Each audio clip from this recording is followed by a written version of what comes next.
কুরবানির সাথে আকিকা দেওয়া যাবে কিনা, এক্ষেত্রে আমরা উত্তরে বলবো যে কুরবানি এবং আকিকা আপনাদের খেয়াল রাখতে হবে যে ভিন্ন দুটি ইবাদত।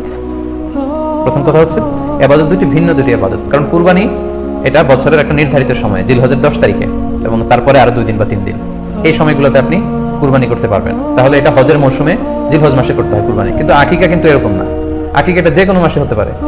আকিকাটা হচ্ছে নবজাতক সন্তানের ভূমিষ্ঠ হওয়ার পরে শুকরিয়া স্বরূপ আল্লাহর কাছে যে কুরবানিটা করতে হয় সেটাকে আমরা বলি আকিকা।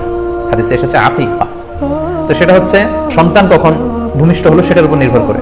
কারো সন্তান রমাদানে হতে পারে, কারো সন্তান জিলহজ মাসে হতে পারে, শাওয়ালে হতে পারে, রজাবে হতে পারে। আকিকার ক্ষেত্রে আল্লাহ রাসূল সাল্লাল্লাহু আলাইহি ওয়াসাল্লাম বলেছে আনিল গুলামি শাতান ওয়া আনিল জারিয়াতি শাত, অর্থাৎ ছেলে হলে 2টি ছাগল দিয়ে আকিকা করো এবং যদি মেয়ে হয় তাহলে 1টি ছাগল দিয়ে আকিকা করো। তো সেক্ষেত্রে কুরবানিতে কিন্তু এরকম বিধান নেই। কুরবানিতে কিন্তু 1টি ছাগল দিয়ে আপনি কুরবানি করলে কুরবানি হয়ে যাচ্ছে, সেখানে 2টি ছাগল দেওয়া লাগবে এমন কোনো কথা নেই।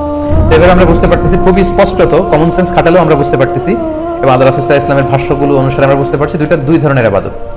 যদিও এই 2 ইবাদতে কিছুটা মিল আছে, কিন্তু দুইটা 2 সময়ের ইবাদত, দুইটা আলাদা, দুটি উপলক্ষ, দুইটার আলাদা নির্ধারিত সময় রয়েছে। যেমন আকিকার ক্ষেত্রে সুন্নাহ হচ্ছে বাচ্চা যেদিন জন্মগ্রহণ করবে তার 7ম দিন শেষে 7 দিন পরে আপনি আকিকা করবেন। আল্লাহ রাসূল সাল্লাল্লাহু আলাইহি ওয়াসাল্লাম বলেছেন কুল্লু গুলামিন মুরতাহানুন বিআকিকাতিহি তুযবাহু আনহু ইয়াওমা সাবিহি, প্রত্যেক সন্তানের আকিকা দিতে হয় তার 7ম দিনে, ওয়া ইউহলাকু ওয়া ইউসাম্মা, এবং 7ম দিনে মাথার চুল ফেলে দিতে হয়, তার সুন্দর একটি নাম রাখতে হয়। তাহলে আকিকার বিধান হচ্ছে সম্মানিত সুধী সন্তান জন্মগ্রহণ করার 7 দিন পরে। আমরা বুঝতে পারলাম আল্লাহ রাসূল সাল্লাল্লাহু আলাইহি ওয়াসাল্লামের ভাষ্য অনুযায়ী, কথা অনুযায়ী, কওল অনুযায়ী। এবার যদি আমরা আল্লাহ রাসূল সাল্লাল্লাহু আলাইহি ওয়াসাল্লামের আমল দেখি, ওনার ব্যক্তিগত আমল কি ছিল, সেক্ষেত্রে সহিহ ইবনে হিব্বানের একটি হাদিস উল্লেখ করব, যেটিকে ইবনে হাজার আল আসকালানী উনি ওনার ফাথুল বারীতে সহিহ হিসেবে উল্লেখ করেছেন। আয়েশা রাদিয়াল্লাহু তাআলা আনহার বর্ণনা, তিনি বলেন যে আক্কা রাসূলুল্লাহ সাল্লাল্লাহু আলাইহি ওয়াসাল্লাম আনিল হাসানি ওয়াল হুসাইনি ইয়াউমা সাবিঈ ওয়া সাম্মাহুমা।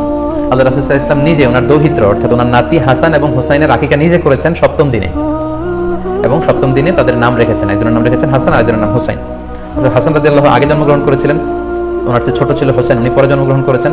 তো ওনাদের জন্মের পরে 7 দিন পরে আল্লাহ রাসূল সাল্লাল্লাহু আলাইহি ওয়াসাল্লাম ওনাদের আকিকা দিয়েছিলেন, এবং 7ম দিনে উনি আকিকাও দিয়েছেন এবং তাদের নামও রেখেছেন। তাহলে আল্লাহ রাসূল সাল্লাল্লাহু আলাইহি ওয়াসাল্লামের কওলি হাদিস, ওনার ভাষ্য মতে আমরা জানলাম উনি বলেছেন 7ম দিনে আকিকা দিতে হয়, এবং ওনার ব্যক্তিগত আমল থেকে আমরা জানতে পারলাম যে উনি ওনার 2 নাতির আকিকা দিয়েছেন 7ম দিনে এবং নাম রেখেছেন। তাহলে এ থেকে আমরা সুস্পষ্ট বুঝতে পারি যে আকিকা দিতে হয় সন্তান জন্মগ্রহণ করার 7 দিন পর, 7ম দিনে। যদিও তবারানীতে আরেকটি হাদিস এসেছে যেখানে বলা হয়েছে যে আকিকা 7ম দিনেও দেওয়া যায়, 14তম দিনে দেওয়া যায়, 21তম দিনে দেওয়া যায়। যদি 7ম দিনে কেউ দিতে না পারে কোনো কারণে তাহলে 14তম দিন, না পারলে 21তম দিন। তাহলে সুস্পষ্টভাবে উল্লেখ আছে যে আকিকার সময়সীমা 7ম দিনের কথা আমাদেরকে বলা হয়েছে। তো সেক্ষেত্রে আপনার সন্তান জন্মগ্রহণ করলে আপনি শুকরিয়া স্বরূপ আত্মীয় স্বজনকে খাওয়াবেন, আকিকার গোশত নিজেরাও খাবেন। তো এটা যদি আপনি কুরবানির জন্য রেখে দেন তাহলে তো সন্তান দুনিয়াতে আসার এই আনন্দটা থাকে না। একজন যখন সন্তান পায় সে কেমন যেন আকাশের চাঁদ হাতে পায়, তো তখন তার 7 দিনের মধ্যে যে আনন্দটা থাকে, ওই দিন তার নাম রাখা হবে, আত্মীয় স্বজনরা আসবে, বাচ্চাকে দেখবে, দোয়া করবে, তখন আকিকা করে গোশত নিজে খাবেন, আত্মীয়দের খাওয়াবেন, পাড়া প্রতিবেশীদেরকে দিবেন। এটা হচ্ছে সন্তান ভূমিষ্ঠ হওয়ার উপলক্ষকে কেন্দ্র করে এই আকিকা।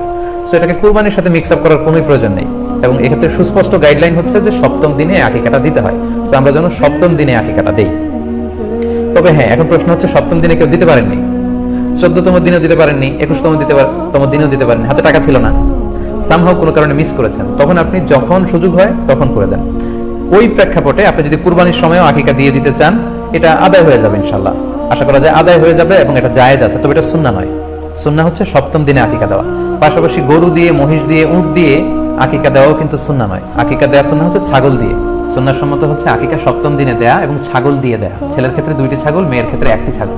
আশা করি কুরবানির সাথে আকিকার প্রসঙ্গটি আপনাদের কাছে ক্লিয়ার হয়েছে।